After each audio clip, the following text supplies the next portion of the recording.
Halo semuanya, perkenalkan nama saya Fadila Umayya. Saya seorang dokter muda yang sedang menjalankan KKN di Departemen Kinesiologi dan Terapi Intensif Sangat Denpasar, di mana ini periode 9 Agustus sampai 9 September 2021. Kali ini saya akan saya diberikan tugas untuk membahas mengenai nyeri. Di mana nyeri adalah suatu pengalaman sensoris dan emosional yang tidak menyenangkan yang berkaitan dengan kerusakan jaringan atau suatu keadaan yang menunjukkan kerusakan jaringan. Nah, kali ini yang akan kita bahas di sini adalah mekanisme perjalanan nyeri, instrumen penilaian nyeri, dan penanganan nyeri berdasarkan standar WHO.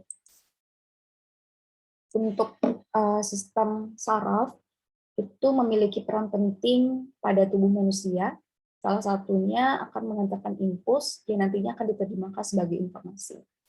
Reseptor nyeri itu berupa nociceptor, di mana nociceptor ini adalah aferen primer yang menerima stimulus noxious pada saraf perifer.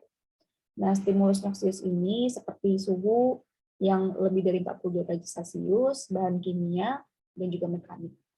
Nociceptor itu terdiri dari 3 tipe akson, yaitu ada tipe akson A beta, yang merupakan mekanoseptor yang berespon terhadap pinch dan juga pinprick, dan A delta sel nociceptor yang hanya merespon apabila terdapat inflamasi, dan C merupakan nociceptor polimodal mekanohit.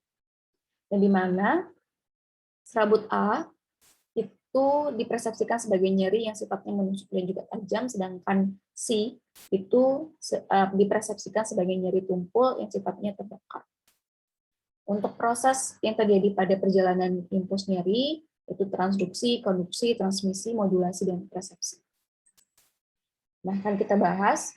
Yang pertama itu adalah transduksi, di mana transduksi ini adalah suatu proses perubahan dari stimulus nyeri atau noxious stimuli tadi, berupa panas, ini contohnya, nanti akan berubah menjadi potensial aksi oleh nociceptor, atau di ujung saraf berupa aktivitas listrik di sini. Ya, akan dirubah. Nah, seperti ini. Selanjutnya di sini ada konduksi, di mana kondisi ini adalah suatu berjalannya impuls aferen melalui serabut A delta dan juga C menuju ke radix posterior dari medula spinalis, atau neuron urutan pertama akan bersinar dengan neuron urutan kedua.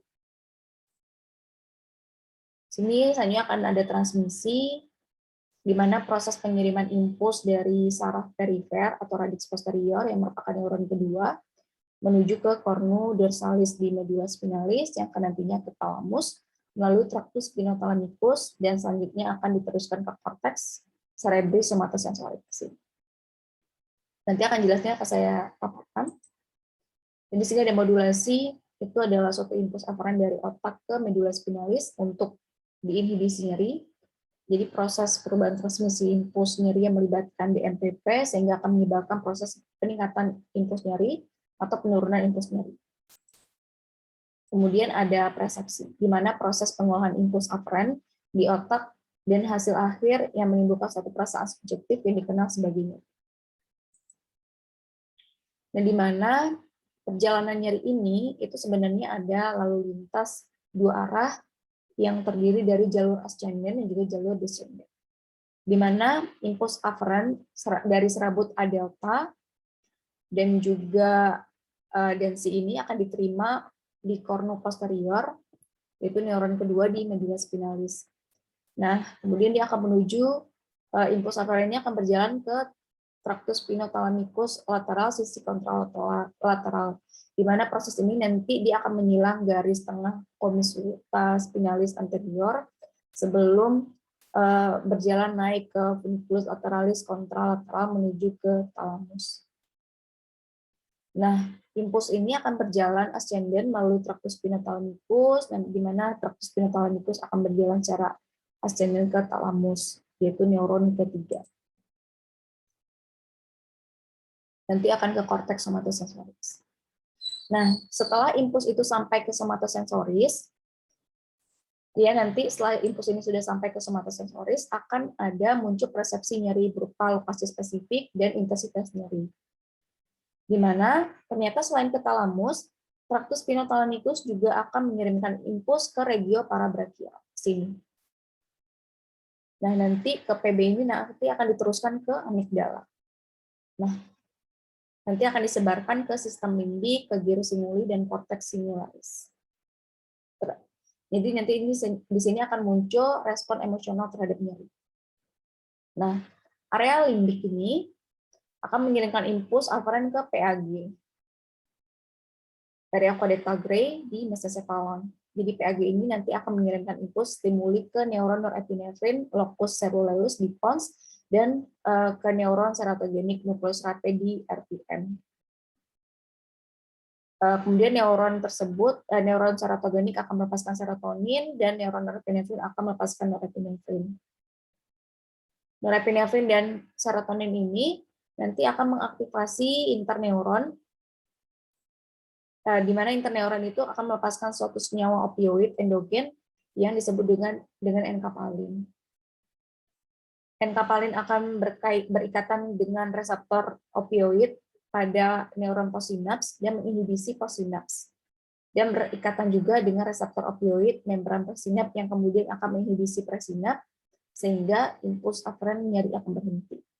Nah, untuk lebih jelasnya itu ada gate control teori, di mana gerbang atau gate-nya itu merupakan projection neuron. Serabut A delta dan C itu selain ke projection neuron, dia juga akan menginhibisi interneuron, sehingga akan menyebabkan inhibisi interneuron dan pengiriman impuls ke projection neuron, dan akhirnya akan mengaktifasi injection neuron, dan impuls aferen ini akan diteruskan ke otak, sehingga akan respon nyeri. Sedangkan pada A beta itu ada mekanoreseptor, itu jalur utamanya dia akan mengaktifasi interneuron dan juga mengaktifasi projection neuron. Sehingga ketika dia mengaktifasi projection neuron, akan interneuron ini mensekresi GABA yang akhirnya akan menginhibisi projection neuron. Inhibisi dari projection neuron ini akan menyebabkan impuls ascending nyeri itu dikirimkan ke otak berhenti, sehingga akan respon nyeri itu. Kemudian kita akan membahas mengenai penilaian nyeri. Untuk penilaian nyeri itu sendiri kita mulai dari FAS, di mana FAS ini ada Visual Analog Scale, itu adalah cara yang paling banyak digunakan untuk menilai nyeri. Di mana ada skala kontinu yang terdiri dari garis horizontal atau garis vertikal, yang biasanya ada panjangnya itu 10 cm atau 10 mm. Jadi di sini nanti ada rentang dari no pain hingga ke worst possible pain yang dirasakan oleh pasien. Nanti pasien bisa menggeser seberapa nyeri yang dia rasakan saat ini.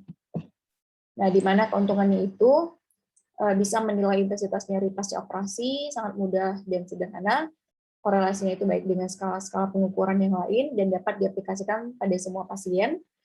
Ini mengukur semua jenis nyeri, dianggap lebih akurat dan sensitif, dan memiliki distorsi dan bias yang lebih sedikit dibandingkan dengan skala kategoris. Dan mengukur fit to continue, artinya ini bisa digunakan dalam jangka panjang secara terus-menerus. Untuk kekurangannya, tidak bermanfaat untuk periode pasca bedah yang memerlukan koordinasi visual, dan motorik, serta kemampuan konsentrasi. Memerlukan pengukuran yang lebih teliti dan sangat bergantung pada pemahaman pasien terhadap alat ukur tersebut. Lebih sulit untuk dipahami daripada metode pengukuran lain, terutama untuk penafsiran nilai nol. Ini juga pada pasien usia lanjut harus diperhatikan, dan pasien mengalami kesulitan menemukan titik pada garis yang paling sesuai untuk mereka. Perlu visual bukan loncat. Untuk numeric rating scale, ini adalah suatu versi numerik tersegmentasi dari FAS, di mana respon itu memilih bilangan bulat dari 0 hingga 10, ini ada 10 poin tunggal. Jadi pasien bisa menunjuk skala nyerinya, di mana dari 0 itu no pain, moderate pain itu 5, dan worst possible pain itu 10.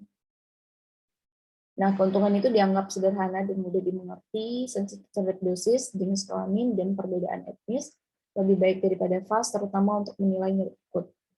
Untuk kekurangannya, keterbatasan pilihan kata untuk menggambarkan rasa nyeri, tidak memungkinkan untuk membedakan tingkat nyeri dengan lebih teliti, dan dianggap terdapat jarak yang sama antar kata yang menggambarkan efek analgesia. Misalnya adalah Wong-Baker Facies Scale atau WBFS. di mana ini adalah skala yang terdiri dari 6 wajah, yang di mana dari tersenyum ini menandakan tidak adanya rasa nyeri yang dirasakan. Kemudian secara bertahap akan meningkat menjadi wajah kurang bahagia, wajah sangat sedih, hingga menjadi wajah yang sangat ketakutan. Yang berarti ini sangat nyeri dirasakan pada pasien. Keuntungannya ini adalah reliabilitas dan validitasnya tinggi, mudah dan cepat. Untuk anak-anak itu orang tua dan praktis bila dibandingkan dengan skala nyeri yang lainnya. Kekurangannya, anak-anak dapat memilih wajah yang mereka simpati daripada wajah yang mewakili mereka, jadi kepatuhan mungkin sulit dinilai.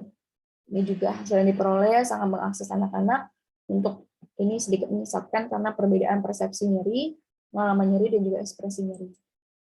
Untuk McGill Pain Questionnaire atau MPQ, di mana ini adalah suatu kuesioner multidimensi yang dirancang untuk mengukur aspek sensorik, afektif, evaluatif nyeri, dan intensitas nyeri pada orang dewasa dengan nyeri kronis termasuk nyeri akibat penyakit. Dan di mana di sini ada skala, ada 4 subskala, dan ada 78 item dan 20 subkelas. Jadi setiap set itu akan mengandung setiap 6 kata yang menggambarkan kualitas nyeri yang makin meningkat, masing-masing itu terdiri dari 2-6 kata yang terbagi dalam 4 subskala. Kelebihannya itu ada evaluasi kemajuran dan efektivitas intervensi nyeri dan mengidentifikasi kualitas nyeri yang terkait dengan gangguan septik yang berbeda dan gangguan nyeri neuropatik, termasuk artritis.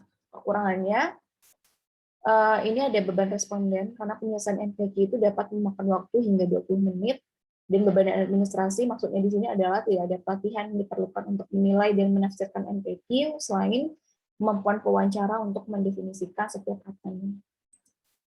Ada pain diary. Daily pain diary ini itu ketika pasien mengalami nyeri dicatat pada buku harian. Itu catatan tertulis atau tulisan yang mengenai pengalaman pasien dan perilakunya. Nah, di mana kelebihannya itu adalah akurat dari hari ke hari untuk impact pasien, untuk impact nyeri, sehingga dapat membantu meningkatkan manajemen secara keseluruhan terhadap nyeri tersebut. Dan kekurangannya di sini tidak bagus untuk study tool.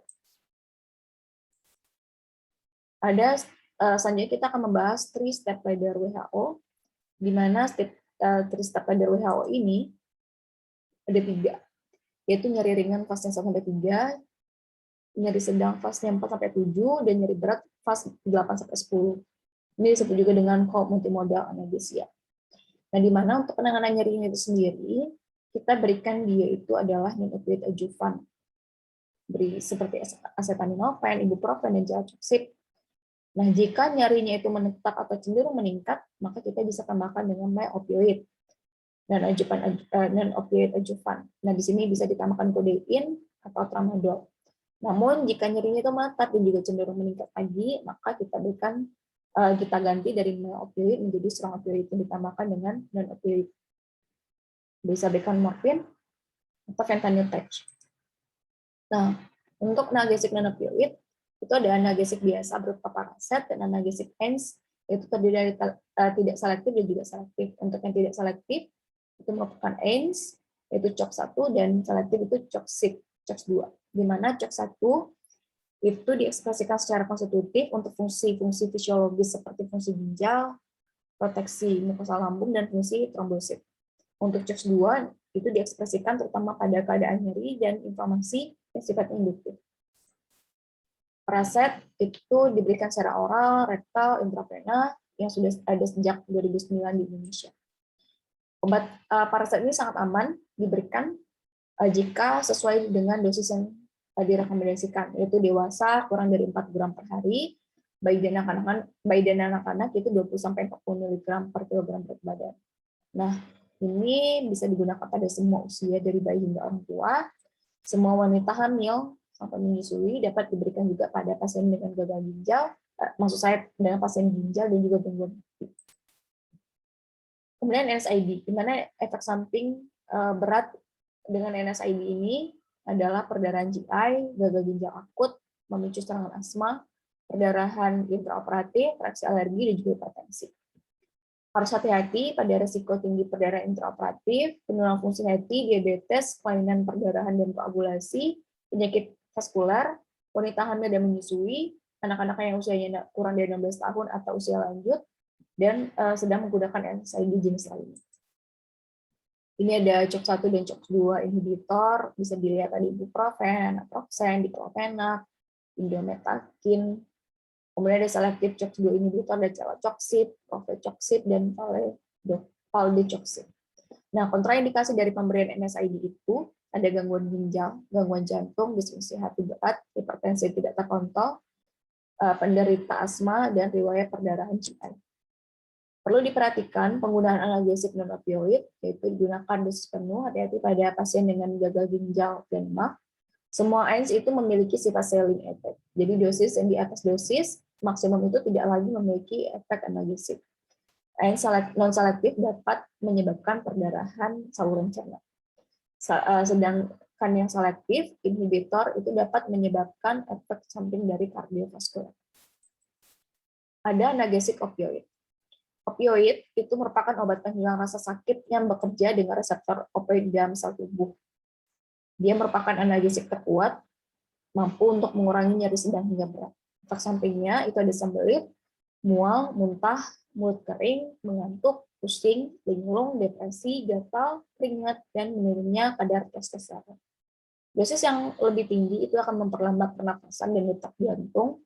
Jika dibiarkan, kondisi sangat berbahaya karena bisa menyebabkan kematian, bisa menyebabkan kecanduan, dan mengalami gejala putus obat jika penggunaannya itu dihentikan. Penggunaan opioid yang kuat itu mungkin sesuai untuk beberapa kasus nyeri kronis non ganasan. Pengobatan sebaiknya diawasi oleh dokter, terutama dokter spesialis, dan kondisi pasien sebaiknya dikaji setiap interval tertentu. Nah, ada terapi adjuvan, di mana ini diberikan berdasarkan dengan kondisi klinis. Jadi, sebagai tata laksana dari efek samping dari analgesik, contohnya adalah antiemetik dan juga laksatif. Kemudian peningkatan efek dari anti nyeri, contohnya kortikosteroid pada nyeri kompresif saraf, dan sebagai tata laksana dari gangguan psikologis, contohnya obat-obatan sedatif, ansiolitik, dan antidepresan. Kemudian kognitif behavioral terapi dan edukasi. Nah, ini adalah multimodal, tadi sempat disinggung, yaitu kombinasi 2 atau lebih obat yang mekanisme kerjanya itu berbeda. Di mana contohnya ini adalah paracetamol dan juga tramadol, yang akhirnya akan menyebabkan sinergisme, dan di sini akan menghasilkan dosis rendah untuk tiap obat analgesik, daya analgesiknya itu meningkat akibat sinergi atau potensiasi, dan efek samping itu berkurang untuk setiap obatnya. Berikut sumber-sumber yang saya ambil, mungkin bisa dibaca di sini juga.